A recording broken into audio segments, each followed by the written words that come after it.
જય શ્રી કૃષ્ણ. મારી આ ગુજરાતી ચેનલમાં તમારા બધાનું હાર્દિક સ્વાગત છે. બધા લોકો વાતો કરતા હોય છે કે આ જન્મમાં જો આપણે કોઈ પાસે કંઈ પણ વસ્તુ હડપી લીધી હોય અથવા તો આપણા ઉપર કોઈનો ઉધાર રહી ગયું હોય તો આપણે બીજો જન્મ લઈને તેનો ઉધાર ચૂકવવો પડે છે. તો આજે આપણે આવી જ એક લોકવાર્તા સાંભળીશું, તો તમે પૂરી જરૂરથી સાંભળજો. એક ગામની અંદર એક બહુ જ ગરીબ બ્રાહ્મણ રહેતો હતો. બ્રાહ્મણના ઘરે 2 કન્યા અને પોતાની ધર્મપત્ની, આમ મળીને 4 જણા હતા. આ 4 જણાનું ગુજરાન ચલાવવા માટે અનેક પ્રયત્નો કરવા છતાં 4 જણાનું ગુજરાન ચાલતું ન હતું. પણ સમય પ્રમાણે પોતાની 2 દીકરી પણ હતી જે ઉંમરલાયક થઈ ગઈ હતી. એટલે બ્રાહ્મણ તો ભગવાનના નામ લઈ અને જેમ તેમ દિવસો ગુજારતો હતો. પણ બ્રાહ્મણના ધર્મપત્ની હતા એ સમજુ હતા. એટલે એને કીધું કે આપણા ઘરે આપણી 2 કન્યાઓ છે, એમના લગ્ન કરવા માટે આપણી પાસે કંઈ છે જ નહીં, તો તમે આપણા યજમાન પાસે જાઓ. એટલે બ્રાહ્મણ કહે છે કે હું યજમાન પાસે જાઉં, પણ મને કંઈ બોલતા પણ નથી આવડતું, મને શ્લોક ન આવડે, મને મંત્ર પણ નથી આવડતો, તો મારે યજમાન પાસે જઈને શું કહેવું? પણ બ્રાહ્મણના ધર્મપત્ની ભક્તિવાળા હતા. એટલે બ્રાહ્મણને કાગળની અંદર એક મંત્ર લખી આપ્યો અને કીધું કે આ મંત્ર તમે જ્યાં જ્યાં જાઓ ત્યાં ખાલી મંત્ર વાંચજો. જો સામેવાળી વ્યક્તિ સમજણી હશે તો આ મંત્રમાં તમને પૈસા આપશે, અને જો અણસમજો હશે તો એ તમને કંઈ જ આપશે નહીં. પણ તમારે ખોટું લગાડવાનું નથી. આ ઘરેથી બીજા ઘરે, બીજા ઘરેથી ત્રીજા ઘરે જજો. આ બ્રાહ્મણે તો ચિઠ્ઠી હાથમાં લીધી. થોડું ઘણું વાંચતા આવડતું હતું એટલે બોલ્યો કે ઓલા ભાવના ઉધારે 1000 રૂપિયા જોઈશે. બ્રાહ્મણના ધર્મપત્નીએ ખાલી આટલું લખી દીધું. હવે બ્રાહ્મણ તો ગામની અંદર પોતાના યજમાન હતા ત્યાં જઈને કહેવા લાગ્યો કે ભાઈ 1000 રૂપિયા ઓલા ભાવના ઉધારે જોઈશે. યજમાન તો કંઈ જ સમજ્યા નહીં અને બ્રાહ્મણને તો ગાંડા ઘેલા ગણી અને કીધું કે અદા, અમારી પાસે તો અત્યારે કાંઈ છે નહીં, અને હશે ત્યારે આપીશું. કારણ કે આપણા ઘરની અંદર આવેલા કોઈ વ્યક્તિ નિરાશ ન જાય એટલે એને ખરાબ જવાબ ન દેવાય. પણ બધા લોકો મનમાં વિચાર કરવા લાગ્યા કે આ બ્રાહ્મણના ઘરે કાંઈ છે નહીં. આ બ્રાહ્મણ કે જેનું નામ અદા હતું, એટલે કે અદાનું મગજ ચસકી ગયું છે. બધા વાતો કરવા લાગ્યા કે કોઈ વ્યક્તિ 1 મહિનો, 5 મહિના, 5 વર્ષ, 10 વર્ષ આટલો સમય માગે તો સમજ્યા, પણ આ તો ઓલા ભાવના ઉધારે, અને આ કોણ આપે? અદા તો એક ગામ, બીજા ગામ, ત્રીજા ગામ આવી રીતે ઘરે ઘરે મંત્ર બોલતા જાય, પણ આની સામે કોઈ જોવે નહીં. એમ કરતાં કરતાં ઘણા આગળ નીકળી ગયા. એટલે એક ગામની અંદર એક શેઠ શેઠાણી રહે. નગર શેઠ પાસે 18 રૂપિયા હતા, પણ શેર માટીની ખોટ હતી. શેર માટી કોને કહેવાય? કે આપણા ઘરે જ્યાં સુધી પુત્ર રત્ન પ્રાપ્ત ન થાય ત્યાં સુધી આપણા ઘરે શેર માટીની ખોટ કહેવાય. નગર શેઠ અને નગર શેઠાણી સોનાની સાંકળે બાંધેલા હિંચકા ઉપર હિંચકા ખાઈ રહ્યા હતા. નગર શેઠ તો શાંતિથી બેઠા હતા, કાંઈ પણ બોલતા ન હતા. પણ જે શેઠાણી હતા એ બહુ ભાવિક હતા. એને ખબર પડી ગઈ કે અદાને તો કાંઈ આવડતું નથી, પણ મંત્ર એને કોકે લખી દીધો હશે, એટલે મંત્ર બોલતા બોલતા ચાલ્યા આવે છે. શેઠાણીએ કાન દઈને સાંભળ્યો હતો. બ્રાહ્મણ હતા તે બોલ્યા, ઓલા ભાવના ઉધારે 1000 રૂપિયા જોઈશે. એટલે નગર શેઠના શેઠાણીએ શેઠને વાત કરી કે શેઠ, તમારી પાસે કેટલા રૂપિયા છે? એટલે તરત કીધું કે ભાઈ, એ તો મને પણ ખબર ન હોય, અને એ તો મુનિમ જાણતા હશે કેટલા પૈસા છે. હું કંઈ વહીવટ કરતો નથી, પણ મને એમ લાગે છે કે જો આપણા પૈસા આપણે ગણવા હોય તો 2-3 બીજા લોકોને રાખીને પૈસા ગણવા પડે, પણ મને ખબર નથી. નગર શેઠની વાત સાંભળીને શેઠાણી બોલ્યા, તો તમારા પૈસા તમે જતા રહેશો પછી કોણ વાપરશે, કોણ લેશે? તમને કંઈ ખબર છે? પછી નગર શેઠે વિચારતા ઉત્તર આપ્યો, ના. પછી ધીરે રહીને શેઠાણી બોલી, આ પૈસાનો વાપરવાવાળો તમારા ઘરની અંદર નથી. તમે આ બ્રાહ્મણ અદાને 1000 રૂપિયા આપો. હું તમને ખાતરી આપું છું કે તમારી આ પેઢીનો વારસદાર તમને મળશે. શેઠ તો શેઠાણીને આવી વાત સાંભળીને દાંત કાઢવા માંડ્યા. ગાંડી થઈ ગઈ છો શું? શેઠાણીએ કહ્યું. પણ હું ગાંડી નથી થઈ ગઈ, હું વાત કરું છું એ બરોબર કરું છું. ત્યારે નગર શેઠ બોલ્યા, આવું તો જગતમાં ક્યારેય બને નહીં. આવા તો ઘણા માણસો ચાલી આવે છે અને પૈસા પડાવીને ચાલ્યા જાય છે, એમાં આપણું કાંઈ વળે નહીં. એટલે શેઠાણીએ કીધું, પણ આટલા બધા પૈસા છે, એમાં કદાચ 1000 રૂપિયા હોય તોય ભલે અને ન હોય તોય ભલે, તમારો શું ફેર પડશે? પછી શેઠ બોલ્યા કે હા, એ તારી વાત સાચી છે, બોલાવો અદાને, ઉપર બોલાવો. શેઠાણીએ સાથ પાડ્યું. ઝરૂખામાંથી ઊભા ઊભા, એ અદા અહીંયા આવો. અદા ઉપર ગયા, શેઠ પાસે ઊભા રહ્યા. એટલે શેઠે કહ્યું, અદા શું પ્રશ્ન છે? તમારો શું મંત્ર છે તમારી પાસે? એટલે અદા ધીરજ રાખીને બોલ્યા, ઓલા ભાવના ઉધારે 1000 રૂપિયા જોઈશે. શેઠે તો ચોપડો કાઢ્યો. ચોપડો કાઢી અંદર 1000 રૂપિયા ફલાણા ફલાણા અદાને દીધા છે એવું લખાણ કર્યું. લખાણ કરી અને નીચે અદાને કહે, કરો સહી અદા. એ તો નીચે સહી કરી દીધી અદાએ. હવે 1000 રૂપિયા હાથમાં આવી ગયા. એટલે અદા તો ઘરે જવાની તૈયારી કરવા લાગ્યા. ચાલતા ચાલતા પાછા ઘર તરફ વળ્યા. એમાં રસ્તામાં દિવસ આથમી ગયો. સાથે પૈસા હતા. વચ્ચે મોટું જંગલ આવતું હતું. જંગલની અંદર પૈસા લઈને ચલાય નહીં. એટલે એને વિચાર કર્યો કે આજે આ નાનકડા ગામની અંદર રોકાઈ જાઓ. નાનું એવું ગામ ને ગામડાની અંદર એક ઘરની બહાર અદા ઊભા રહ્યા અને કહ્યું, ઓ ભાઈ, પાણી પીવડાવશો? એટલે ઘરની અંદરથી એક ભાઈ પાણીનો લોટો ભરીને બહાર આવ્યા. પાણી જ્યાં પીવા માંડ્યા ત્યારે ઘરની અંદર અદા ઘાણી જોઈ ગયા. એટલે વિચાર કર્યો, આ તો ઘાંચીનું ઘર છે. હવે પાણી તો પીધું, હવે શું કરવું? પણ ખાવું નથી. ઘાંચી ધાર્મિક માણસ હતો એટલે તેણે અદાને કીધું કે અદા જમવા બેસી જાઓ, તૈયાર જ છે. અદા કહે કે મારે જમવું નથી. ઘાંચી પ્રભુનો માણસ હતો એટલે તરત કીધું, અદા જમ્યા વગર મારા ઘરની અંદર હું તમને સૂવા નહીં દઉં. અને કાં પછી અમારે 2 માણસને પણ ભૂખ્યા રહેવું પડશે, કારણ કે અમે 2 માણસ છીએ, અમારે સંતાનમાં કાંઈ છે જ નહીં. એટલે વિચાર કર્યો કે હવે શું કરવું? પણ ત્યાં તો ઘાંચીએ કહ્યું કે અદા તમારું નિયમ મારે તોડવું નથી. ગામની દુકાનેથી હું તમને બધો માલ સામાન લઈ આપું અને તમે આ ચૂલા ઉપર અને આ કાંઈ વાસણ છે એની અંદર તમે તમારા જ હાથે રસોઈ બનાવી અને જમી લ્યો. પછી અમે 2 માણસ જમીએ. અદાને તો પ્રેમથી જમાડ્યા. પછી બધા સૂઈ ગયા. પણ અદાને કેમે કરીને નીંદર આવે નહીં. એની પાસે તો પૈસા હતા. રાતના 2 થી 4નો ગાળો એવો છે કે કોણ કોણ જાગતું હોય. પહેલા પોરે કોણ જાગે, બીજા પોરે જોગી, ત્રીજા પોરે તસ્કર જાગે, ચોથા પોરે યોગી. બરાબર 2:30 વાગ્યા એટલે સામે ગમાણની અંદર ઘાંચીનો એક બળદિયો બાંધેલો અને એક આખલો બાંધેલો. એક બળદિયો આખલાને કહેવા લાગ્યો કે આખલાભાઈ, હવે રામ રામ. બ્રાહ્મણ વિચાર કરી ગયા કે આટલામાં કોઈ છે નહીં તો બોલે છે કોણ? જે ઊભા થઈને જોયું ત્યાં તો ઓલા બળદના મોઢામાંથી અવાજ આવ્યો અને ખબર પડી કે આ તો બળદ બોલે છે. એટલે એને નિરાતે સાંભળવાનું ચાલુ કર્યું.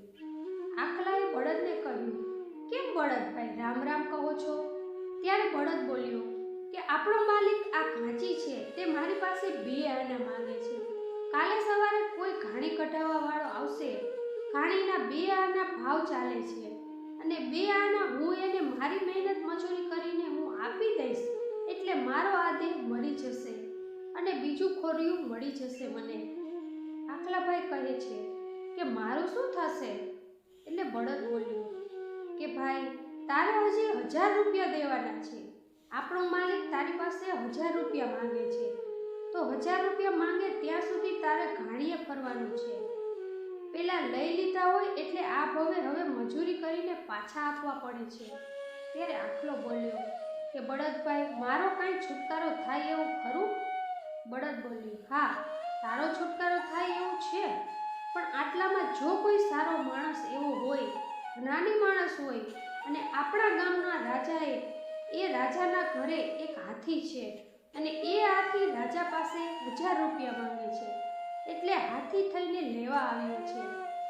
આટલામાં કોઈ સારો માણસ હોય, સાંભળતો હોય, જ્ઞાની પુરુષ હોય તો આપણા માલિકને રાજા પાસે મોકલે અને પેલા હાથીને બંનેને બજાડે તો તું હાથીને મારી નાખીશ. આખલાભાઈ બોલ્યા, પણ મારું શરીર નાનું અને હાથી કેવી રીતે મારી શકું? ત્યારે બળદ બોલ્યો કે એ તો તારે ક્યાં જોવાનું છે, એ તો ઉપરવાળો જોશે. પણ જો આપણો માલિક રાજા પાસે જાય અને રાજાને એમ વાત કરે કે મારે તમારા હાથી સાથે મારો આખલો બજાડવો છે અને 1000 રૂપિયાની શરત રાખે તો તું હાથીને મારી નાખીશ. એટલે હાથીને 1000 રૂપિયા આવી જાય એટલે હાથીનો છુટકારો થઈ જશે. આપણા માલિકને 1000 રૂપિયા મળી જાય એટલે તારો પણ છુટકારો થઈ જાય છે. બ્રાહ્મણને તો પરસેવો વળી ગયો કે હા, જો આ વાત હવામાં સાચી પડે ને તો 1000 રૂપિયા આપણે જોઈતા નથી. દીકરીના પાપે દીકરી પાસે બાકી આ કર્મ મારા હાથે મારે કરવું નથી. સવારમાં સર્વ બધા ઉઠીને કામકાજ કરવા લાગી ગયા. ઘાંચી હતો તે ઘાણી સાફ કરવા લાગ્યો. બ્રાહ્મણ હતા તે પૂજાપાઠ કરવા લાગ્યા. ઘાંચીના ધર્મપત્ની રસોઈ બનાવવા લાગ્યા. એવામાં એક પટેલ આવ્યા અને ઘાંચીને બોલવા લાગ્યા કે આ ઘાણી જરા કાઢી આપો ને. ઘાંચી હતો પટેલની પાસેથી તલ લઈને ઘાણીમાં નાખી દીધા અને મનમાં વિચાર કરવા લાગ્યો કે બળદ તો હવે ઘરડો થઈ ગયો છે, એટલે બપોરે બળદને જાણી જોઈને જોડવો નહીં, તો લાવને હમણાં જ આ ઘાણીએ આ બળદને જોડી દઉં. એટલે ઘાંચીએ તો એ બળદને ઘાણી હારે જોડી દીધો. ઘાણી ચાલુ કરી અને થોડી જ વારમાં અંદર ઘાણી નીકળી ગઈ. ઘાંચીએ તો તલ કાઢીને પટેલને દઈ દીધું કે પટેલે પૂછ્યું કે ભાઈ કેટલા રૂપિયા દેવાના છે? ત્યારે ઘાંચીએ કીધું કે 2 આના. પટેલે હાથમાં લઈને 2 આના ઘાંચીને દીધા. ઘાંચીએ તો પોતાની જે પેટી હતી તે પેટીની અંદર નાખ્યા અને પોતાના બળદને એક ખોળનું બટકું ખવડાવ્યું અને પેલો બળદ પડ્યો. બળદ મરી ગયો. પડ્યા ભેગો જ બળદ મરી ગયો અને બ્રાહ્મણની તો રાડ ફાટી ગઈ. ઘરના લોકો દોડીને આવ્યા. બધા કે હા શું થયું કે આપણો બળદ મરી ગયો? કે હારે આપણો તો જમણો હાથ હતો એ ભાંગી ગયો. ઘાંચી અને તેની પત્ની રડવા માંડ્યા. બ્રાહ્મણ બેઠો બેઠો વિચાર કરે છે કે રાતે જે વાત સાંભળી એ સાચી પડી. 2 આનાને પેટીમાં નાખ્યા અને ખોળનું બટકું ખાવા રોકાયો નહીં. બ્રાહ્મણ ઉઠીને ઘાંચીની પાસે ગયો અને બોલ્યો કે ભલા માણસો, શું કરવા રડો છો? આ તો બધું લેણ દેણનો સંબંધ હતો. ત્યારે ઘાંચી બોલ્યો કે લેણ દેણના સંબંધની તમને ખબર પડે, અમને મૃત્યુલોકના માનવીને ન ખબર પડે. તમે તો સંત જેવું જીવન જીવતા હો એટલે તમને ખબર પડી, એટલે તમને અફસોસ ન થાય. અમારો આ બળદ ગુજરી ગયો. અત્યારે 500નો એક બળદ આવે છે. હવે અમારે લેવા ક્યાં જવું? ત્યારે બ્રાહ્મણ આમાં ફરીથી બોલ્યો કે જો તમને 1000 રૂપિયા મળી જાય તો આ વાત સાંભળીને ઘાંચી તો ખુશ થઈ ગયો અને બોલ્યો કે જો મને 1000 રૂપિયા મળી જાય તો મારા ભાગ્યની વાત જ શું કરવી. બ્રાહ્મણે ઘાંચીને કહ્યું કે તારે રાજા પાસે જવાનું અને ત્યાં જઈને કહેવાનું કે મારે તમારા હાથી સાથે મારો આખલો બજાડવો છે. બ્રાહ્મણની વાત સાંભળીને ઘાંચી બોલ્યો, અરે રે અદા, તમે કેવા માણસ છો? મેં તમને ખવડાવ્યું, પીવડાવ્યું, તમારા પગલાં મારા ઘરમાં પડતા જ મારો બળદ મરી ગયો. હવે તમારે આ મારો આખલો પણ મારાથી દૂર કરવો છે. પછી બ્રાહ્મણે ઘાંચીને 1000 રૂપિયા આપતા કહ્યું કે આ લે તું, હું મારા 1000 રૂપિયા તને આપું છું અને તું રાજાને જઈને કહેજે કે મારો આખલો તમારા હાથી સાથે બજાડવો છે ને 1000 રૂપિયાની શરત. જો મારો આખલો મરી જાય તો 1000 રૂપિયા હું તમને આપીશ અને તમારો હાથી મરી જાય તો 1000 રૂપિયા તમારે મને દેવાના. ઘાંચીએ તો 1000 રૂપિયા મળ્યા એટલે તરત જ ઘાંચી તો ત્યાંથી ચાલતો થયો રાજા પાસે ગયો અને બ્રાહ્મણના કહ્યા પ્રમાણે શરત મૂકી. એ ગામના મેદાનમાં બધા ભેગા થઈ ગયા અને જોતજોતામાં હાથી અને આખલાની લડાઈ ચાલુ થઈ. પણ ભાગ્યના પ્રમાણે આખલો જીતી ગયો અને હાથી મરી ગયો. ઘાંચીએ તો આખલાને ઘરે લઈ જઈને બાંધ્યો. 1000 રૂપિયા પેટીમાં નાખ્યા. 1000 રૂપિયા બ્રાહ્મણને પાછા દઈ દીધા અને આખલાને ખોળનું બટકું જ્યાં દીધું ત્યાં આખલો પડ્યો અને આખલો મરી ગયો. નાનું ગામ હતું અને રાજાને ખબર પડી કે આખલો મરી ગયો. પછી રાજાએ 2 સિપાઈઓને મોકલ્યા ઘાંચીને લેવા માટે. સિપાઈ આવ્યા તો ઘાંચીના તો ટાટિયા ધ્રુજવા લાગ્યા. હવે શું કરવું? સિપાઈની સાથે બ્રાહ્મણ અને ઘાંચી ધ્રુજતો ચાલતો આવે છે. પણ અદાને તો ખબર હતી, કારણ કે જાગૃત થઈ ગયા હતા. ખબર પડી ગઈ હતી કે હવે મારે શું કરવાનું છે. એટલે રાજા પાસે જઈને બોલ્યા કે બોલો બાપુ, શું કામ માટે બોલાવ્યા છે? ત્યારે રાજા બોલ્યા કે આનો આખલો મરી ગયો છે. ત્યારે બ્રાહ્મણે જવાબ આપ્યો કે તમારી શરત હતી કે ચોકમાં મરે તો જ તમારે 1000 રૂપિયા આપવાના, પણ આખલો તો આ ઘાંચીના ઘરે મર્યો છે. તમને ખબર નથી કે તમારા પાસે જે હાથી હતો એને આગલા ભાવના 1000 રૂપિયા બાકી હતા, એટલે લેવા આવ્યો હતો. અને તમારા ઘરે જો રહ્યો હોત તો તે માંદો પડે, તમારે એની દવા કરવી પડે. જ્યાં સુધી એ તમારી પાસે 1000 રૂપિયાનો ખર્ચો ન કરાવત તો ત્યાં સુધી હાથી મરત નહીં. આખલા પાસે એનો માલિક 1000 રૂપિયા માંગતો હતો. જ્યાં સુધી 1000 રૂપિયાનું વળતર થાત નહીં ત્યાં સુધી ઘાણીએ ફરવું પડે. એટલે આ બધું લેણ દેણનો સંબંધ છે. રાજા બ્રાહ્મણની વાત સાંભળીને બહુ રાજી થયો અને બ્રાહ્મણને પૂછ્યું, તમે શું કામે નીકળ્યા હતા? એટલે બ્રાહ્મણે વાત કરી કે મારા ઘરે 2 કન્યા રત્ન છે. બંને દીકરીઓ ઉંમરલાયક થઈ ગઈ છે, એટલે તેના લગ્ન કરાવવા માટે પૈસા નહોતા. અને મને તો આ બધાની ખબર પણ નહોતી કે આ લેણ દેણના સંબંધ આવા હોય છે. પણ મારા ધર્મપત્નીએ મને એક મંત્ર લખીને દીધો હતો, અને એ મંત્ર એવો હતો કે ઓલા ભાવના ઉધારે 1000 રૂપિયા જોઈશે. પણ હવે મને ખબર પડી કે ઓલા ભાવનું ઉધાર કરવાનું નથી. આ ભાવને આ ભાવે મારે ઋણ ચૂકવી દેવું છે.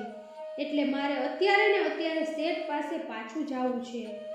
ત્યારે રાજા બોલ્યા કે પણ અમારે દાન તમને કરવું છે, તમે આટલું અમને સમજાવ્યું. ત્યારે બ્રાહ્મણ બોલ્યો, તમારે જો દાન કરવું હોય તો જમણા હાથની અંદર તુલસીનું પાન લઈ કૃષ્ણ અર્પણ એટલે કે ભગવાન ભરોસે તમે જાણો અને ભગવાન જાણે મારા શરીરની સાથે કોઈ સંબંધ નથી. એટલે ગમે ત્યાં વસ્તુ જો સાધુ સંતો લઈ લે અને તરત જ બોલે સ્વસ્તિક કલ્યાણ ઠાકર લેખે, આવું બોલતા હોય છે. એટલે સ્વસ્તિક કલ્યાણ રાજાએ તો તુલસીનું પાન લઈ સ્વસ્તિક કલ્યાણનો સંકલ્પ મુકાવી અને તરત જ 1000 રૂપિયા કન્યાદાનની અંદર દીધા. 1000 રૂપિયા આવી ગયા એટલે રાજી થતા બ્રાહ્મણ પાછા પેલા શેઠના ઘરે ગયા. શેઠ તો આમ તેમ જોવા માંડ્યો અને તરત જ શેઠાણીને બોલ્યો, જો હું તને નહોતો કહેતો કે આને ન દેવાય, આ ફરીથી પાછો આવ્યો. ત્યારે શેઠાણી બોલ્યા, આ પહેલી વાર આવ્યા ત્યારે અણસમજુ હતા અને આજે આવ્યા છે ત્યારે સમજીને આવ્યા છે. હવે તમે એને જે કહે એમ કરી દેજો કે તમારા ઘરે સંતાન થાશે ને થાશે, નક્કી વાત છે. તો આવીને તરત જ એટલું કીધું કે આ લ્યો તમારા 1000 રૂપિયા, પાછા મારે જોઈતા નથી. મારે તમારો દીકરોય નથી થવું, મારે તમારો બળદય નથી થવું, મારે તમારી ગાયેય નથી થવું ને મારે તમારો આખલોય નથી થવું. શેઠ કહે, પણ શું વાત છે?